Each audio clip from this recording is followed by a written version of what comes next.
پاکستان کا پانی بند کرنے والے افغانستان کا پانی بند کرنے کا فیصلہ کر لیا گیا۔ جی ہاں، آپ صحیح سن رہے ہیں۔ افغانستان جس دریا کا پانی بند کرنے والا تھا، یعنی کہ دریائے کابل کا، جہاں پہ سالانہ کروڑوں ایکڑ پانی خیبر پختونخوا میں آ رہا تھا، پاکستان نے فیصلہ کیا ہے کہ اس دریا کو ہم افغانستان میں داخل ہونے سے پہلے ہی روک لیں گے، اس کا رخ موڑ دیں گے۔ ناظرین کرام، دراصل جس دریا کا پانی بند کرنے کے افغانی شادیانے بجا رہے ہیں،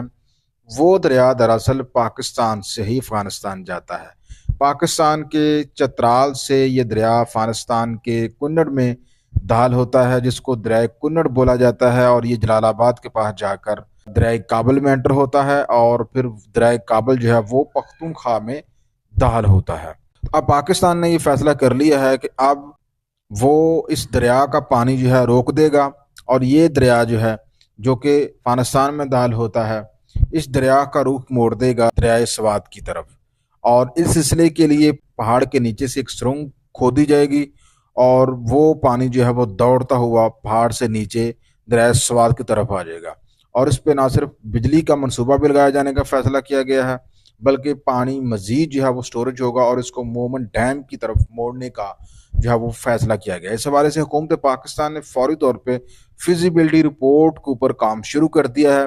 جس کے بعد نہ رادا ناچے گی اور نہ بجے گی بانسری۔ پاکستان کا پانی بند کرنے کے خواب دیکھنے والے افغانیوں کو لگا ہے 365 وولٹ کا بڑا جھٹکا۔ ناظرین کرام، یہ بات آپ ذہن نشین کریں کہ پاکستان کا پانی بند کرنے کی دھمکی پاکستان کو پہلی دفعہ نہیں ملی۔ افغانستان کی ہسٹری رہی ہے، ماضی میں بھی 60 کی دہائی میں اس وقت کے افغانستانی حکمرانوں نے پاکستان کا پانی بند کرنے کے حوالے سے باقاعدہ منصوبے کے اوپر کام بھی شروع کیا تھا، لیکن بعد میں فنڈ کی عدم دستیابی کے باعث اس منصوبے کے اوپر کام روک دیا گیا۔ تو یہ آپ ذہن میں رکھیں کہ یہ کوئی نئی بات نہیں ہے کہ افغانستان پاکستان کا پانی بند کرنے کے حوالے سے باتیں کر رہے ہیں، یہ ماضی میں بھی پاکستان کا پانی بند کرنے کے حوالے سے کام کر چکے ہیں۔